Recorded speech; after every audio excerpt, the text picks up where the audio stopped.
자, 이 시편 100편 시를 여러분들 많이 기억하시는 시인데요. 하나님을 높이고 찬송하고 영광 돌리고자 하는 그렇게 기다리는 마음으로 지은 감사십니다. 그래서 여러분들이 잘 아시는 구절이 3절에 여호와가 우리 하나님이신 줄 너희는 알지어다.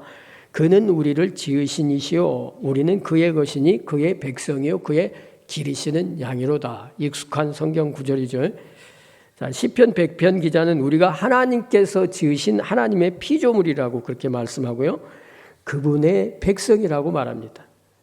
그리고 그분이 기르시는 양이라고 노래합니다. 또 이사야서에서도 하나님이 선택한 백성들의 대표자라고 할 수 있는 이 야곱에 대해서 말씀합니다. 야곱아 너를 창조하신 여호와께서 지금 말씀하시느니라.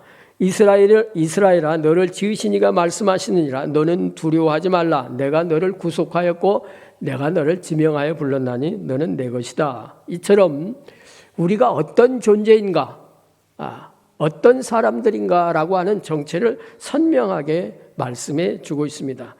이 정체의 선명함이 우리에게 깨달아질 때에 우리는 당연히 하나님께 감사할 수밖에 없고 노래할 수밖에 없고 또 그분 앞에 나와서 예배드리는 것이 기쁨이 될 수밖에 없는 것입니다. 물론 이 세상에는 이 세상의 모든 만물들이 다 하나님의 피조물이죠. 그래서 그 피조물들은 다 무엇 하도록 되어 있습니까? 창조주 되심을 드러내고 찬양하고 그 영광을 나타내게 되는 것이 마땅하죠. 그런데 하나님께서 가장 아름답게 지은 이 인생들은 많이 그렇게 하지 않습니다. 일부만 하나님을 창조주 되심을 인정하고 영광 돌리는 것입니다. 어떻습니까? 우리 주변에 예수 믿지 않는 사람들이 너무도 많습니다. 사람들이 엉뚱한 것을 섬기고 하나님이 지으신 피조물에게 오히려 경배하는 일들을 우리가 보게 되는 것입니다. 우상 숭배자들인 것이죠. 많지 않는 사람들이 하나님을 섬기고 경배하는 것입니다. 배은망덕한 일이죠. 자기를 낳아주신 부모를 외면하고 다른 부모를 공경하고 섬기는 꼴이라고 할 수 있는 것이죠. 그러나 그런 우상 숭배 모습은 구약 시대에만 창세기에만 나타난 모습이 아니고 이 시대에도 형태는 다르지만 심지어는 우리 믿는 사람들 안에도 몰래 들어와 자리를 틀고 있습니다. 틈만 있으면 우리 마음을 흔들고 요동치게 하는 것을 우리가 압니다. 하나님의 자녀라고 하는 그리스도인들이 하나님의 자녀라고 하는 그리스도인이라고 하는 그 정체가 흔들린다고 하는 것입니다. 때로는 우리가 깜짝 놀랄 만한 엄청난 위용으로 때로는 아름다운 모습으로 내 눈에 들어오고 아주 자극적이고 솔깃한 그런 소리로 내 귀에 들어옵니다. 그래서 때로는 하나님의 자녀임에도 불구하고 주눅들고 또 낙심하게 됩니다. 반대로 또 좀 잘 풀린다 하면 하나님의 은혜로 된 것을 잊어버리고 오만해지고 아나무인이 되기도 하는 것입니다. 풍요, 번영, 권세 그것들은 어느새 우리 마음속에 들어와서 하나님이 자리하셔야 할 그 자리를 차지하고 있다고 하는 것입니다. 그래서 때로 번영이라고 하는 것이 나의 자랑이 되고 권세가 나의 자랑이 되고 자녀들의 출세가 나의 자랑이 되는 것입니다. 그렇게 열심히 내 주변의 환경을 자랑하다 보면 정말 그것을 가져다 주시고 은혜를 베풀어 주신 하나님을 자랑하고 높일 틈이 없는 것입니다. 그것에 취해서 하나님의 자녀된 정체를 잃어버립니다. 허세와 허풍으로 거짓된 삶을 살게 되는 것입니다. 이것은 참으로 어이없는 일인 것이죠. 공허한 자부심과 긍지에 빠져 있는 것입니다. 여러분의 자부심과 긍지는 무엇을 기초로 하고 있습니까? 이 세상의 배경과 환경입니까? 그것은 믿을 만한 것이 못 됩니다.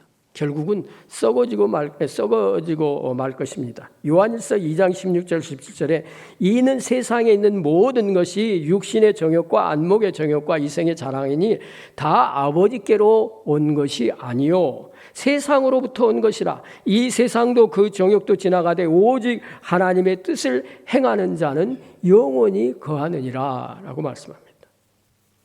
우리의 자부심과 긍지의 근거는 내가 하나님의 자녀된 그런 명분인 것이죠. 그리고 내가 그리스도인이라고 하는 그 정체에 있는 것입니다. 우리는 그분의 백성이고 또 그분의 양이라고 하는 것입니다. 그러므로 우리의 감사와 찬양의 대상은 당연히 우리를 지으시고 우리를 길러주시는 아버지 하나님이 되시는 것입니다.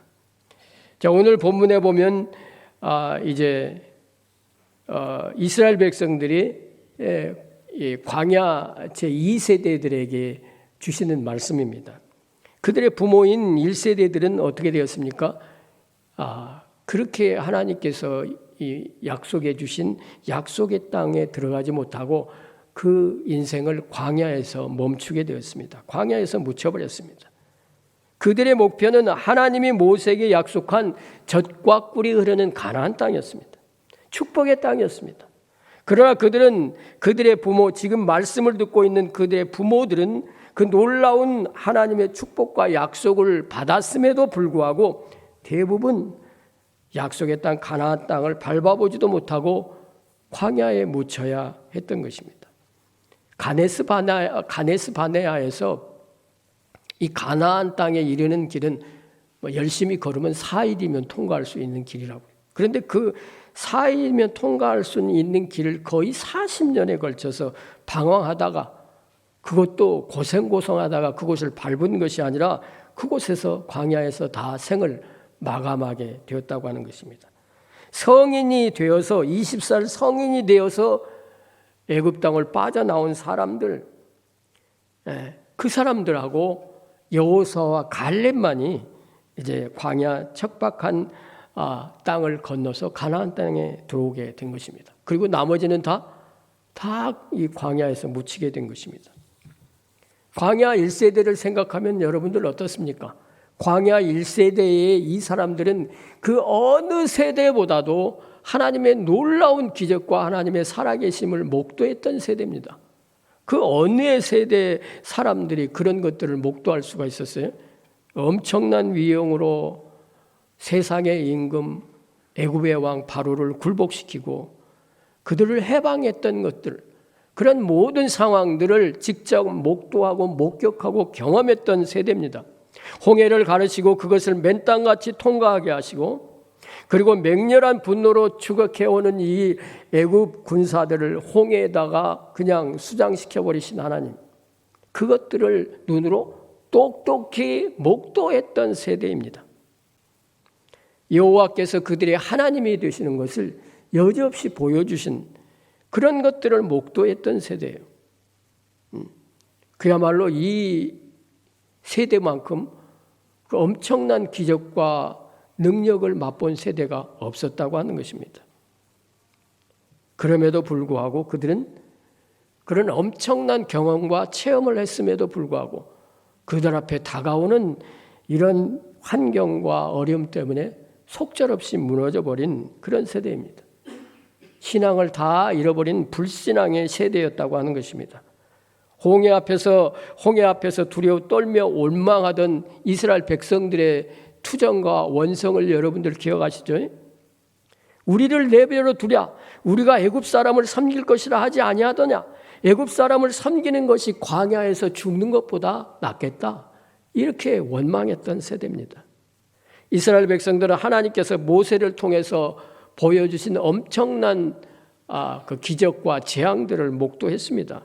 그리고 그렇게 서슬이 벌었던 세상의 왕 애굽의 군주 바로를 굴복시키는 것을 목도했습니다.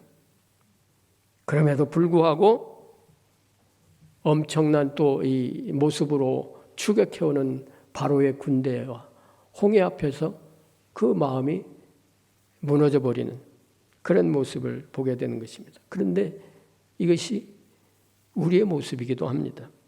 지금까지 나의 인생에 들어오셔서 나를 간섭하시고 나를 이끌어 주시고 은혜 주셨건만 그때그때 만나는 환경과 형편과 상황 때문에 속절없이 무너져 버리는 내 모습이기도 한 것입니다. 그래서 쉽게 낙심하고 원망하고 주저앉아 버립니다.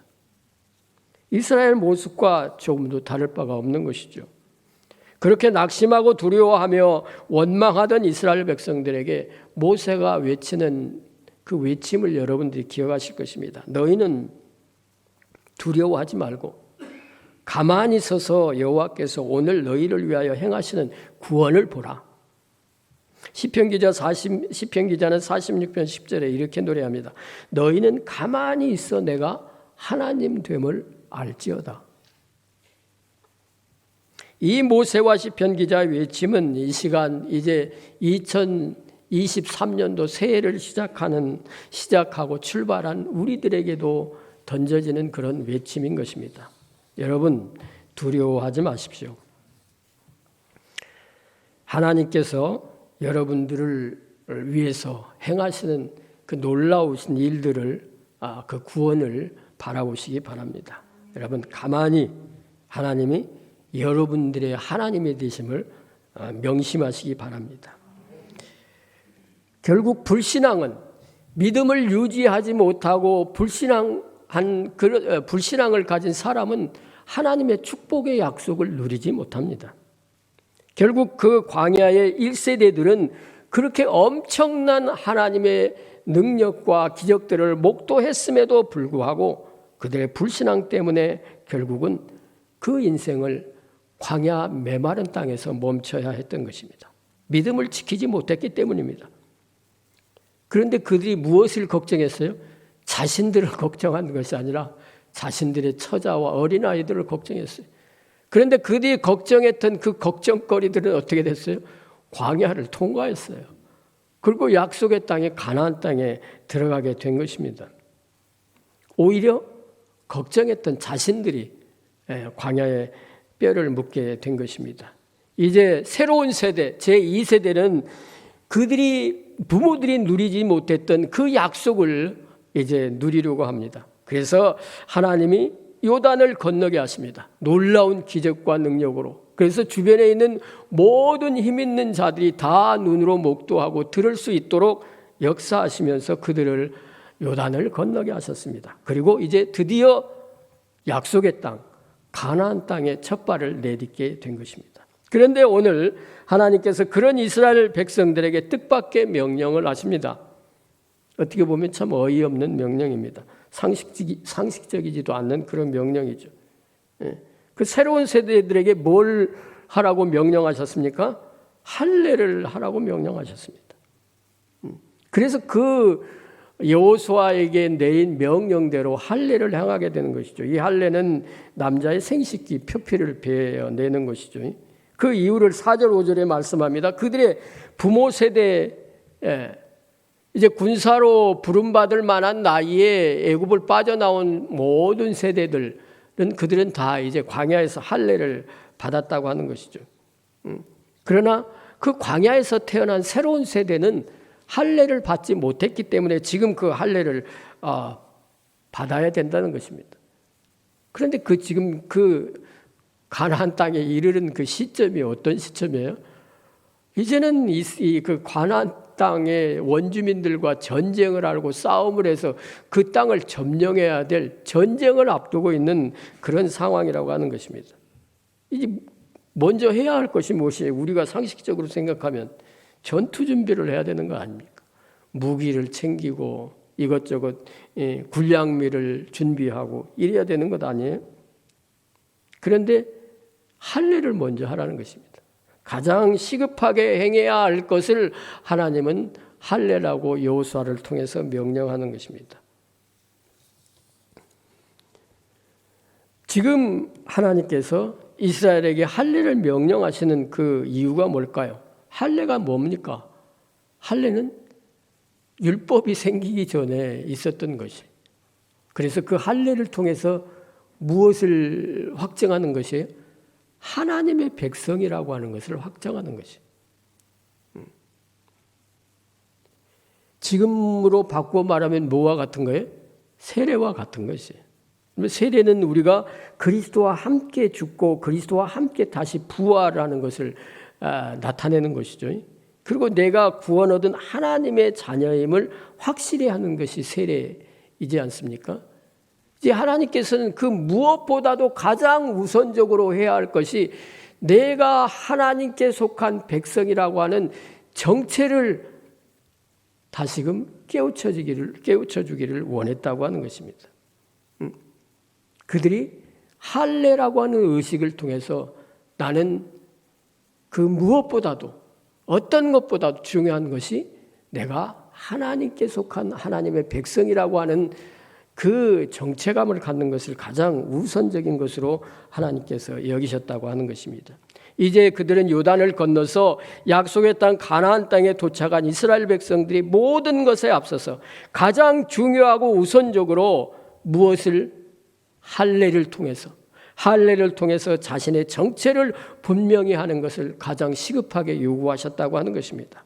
앞으로 그들은 하나님의 백성이라고 하는 자신의 정체를 항상 의식하며 살아야 한다고 하는 것입니다. 어떤 상황, 어떤 환경에서든지 나는 하나님의 백성이다. 나는 하나님의 사람이다.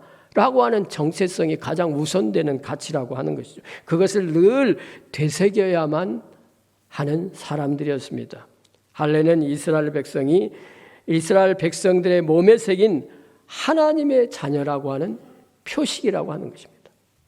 하나님은 이스라엘 백성들이 요단강을 건너자 할례를 행하라고 하신 것은 그들 자신들이 나는 누구인가? 자신이 누구인지를 분명히 알라고 하는 뜻입니다. 그들은 요단강을 기적과 감격으로 건넜지만 이제 얼마 되지 않으면 그들은 그 놀라운 역사를 이루신 하나님을 잊어버릴 것입니다. 그러나 무엇은 지워지지 않아요? 그 몸에 새긴 할례는 지울 수가 없는 것입니다. 하나님의 백성이라고 한 이 표식, 그 할례는 한 번 새기면 지울 수가 없는 것입니다. 그들은 요단강을 건너게 하시고 또 지금까지 인도해 주신 그 하나님의 역사를 몸에 새기는 것입니다. 그리고 그 정체를 날마다 이런 말 하면 좀 외경스럽긴 하지만 남자들은 뭐 화장실 갈 때마다 확인해야 되는 거 아닙니까? 근데 그때마다 나는 하나님의 백성이다. 나는 하나님의 자녀다. 매 순간순간마다 그 정체를 확인하는 것입니다. 그런 것처럼 할례가 하나님의 백성임의 표식인 것처럼 세례는 그리스도인의 표식입니다. 내가 구원 얻은 하나님의 자녀 그리스도인임을 확실히 하는 것입니다. 나는 그리스도를 믿음으로 고백하고 영접한 구원 얻은 하나님의 백성입니다. 네, 하나님의 백성입니다. 나는 하나님의 백성입니다. 예수 그리스도께 속한 그리스도인입니다. 그런데 그것이 끝이 아닙니다. 이제 그 고백은 시작일 뿐입니다. 이스라엘 백성들은 할례를 받음으로 약속의 땅 가나안 땅의 삶을 이제 시작하는 것입니다. 그들은 이제 앞으로 그들 앞에 펼쳐질 여러 가지 환경과 상황들을 만나게 될 것입니다. 많은 대적들 또 장애를 만나게 될 것입니다. 그러나 그들은 자신의 육체에 새긴 그 할례를 날마다 확인하며 나는 백성이다 라고 하는 그런 정체를 드러내고 확인하는 것입니다. 모든 환경과 상황들을 그 정체를 확인함으로써 믿음으로 극복해 나아가게 되는 것입니다. 새해를 출발한 성도 여러분 안에 무엇보다도 나는 구원 얻은 하나님의 자녀이다. 나는 그리스도께 속한 그리스도인이라고 하는 정체감으로 충만하시기를 축원합니다. 그리고 할례가 지우거나 취소될 수 없는 것처럼 내가 하나님의 자녀 그리스도인이라고 하는 이 정체는 취소되거나 지워질 수 없는 것입니다. 2023년도 벌써 셋째 주일이 되었습니다. 우리는 이 자신의 정체를 다시금 확인하고 자세를 가다듬어야 할 것입니다. 지난해 우리를 붙잡고 있던 모든 부끄러움을 떨쳐버려야 할 것입니다. 나를 짓누르고 있는 모든 수치를 끊어내 버리시기 바랍니다. 세상의 종로로 타던 그런 부끄러움, 물질의 종로로 하던 부끄러움, 예배를 소홀히 했던 그런 부끄러움 다 끊어내 버리시기 바랍니다.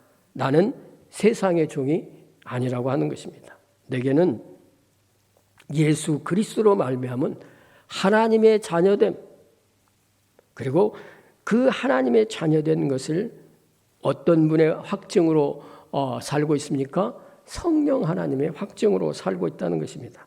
고린도후서 1장 2절 22절에 우리를 너희와 함께 그리스도 안에서 견고하게 하시고 우리에게 기름을 부으신 이는 하나님이시니 저가 또한 우리에게 인치시고 보증으로 성령을 우리 마음에 주셨느니라 라고 말씀합니다.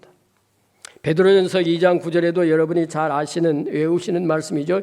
너희는 택하신 족속의 왕같은 제사장들이요 거룩한 나라요 그의 소유된 백성이니 이는 너희를 어두운 데서 불러내어 그의 기이한 빛에 들어가게 하신 이의 아름다운 덕을 선포하게 하려 하심이라 라고 말씀했습니다.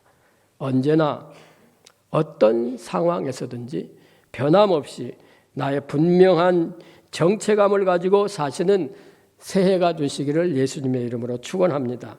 그리고 뿐만 아니라 내 그 정체에 합당한 하나님의 자녀라고 하는 그리스도인이라고 하는 그 정체에 합당한 열매를 풍성히 맺으며 또 그리스도를 삶으로 때로는 우리 입술로 선포하며 살아가시는 복된 새해가 되시기를 예수님의 이름으로 축원합니다.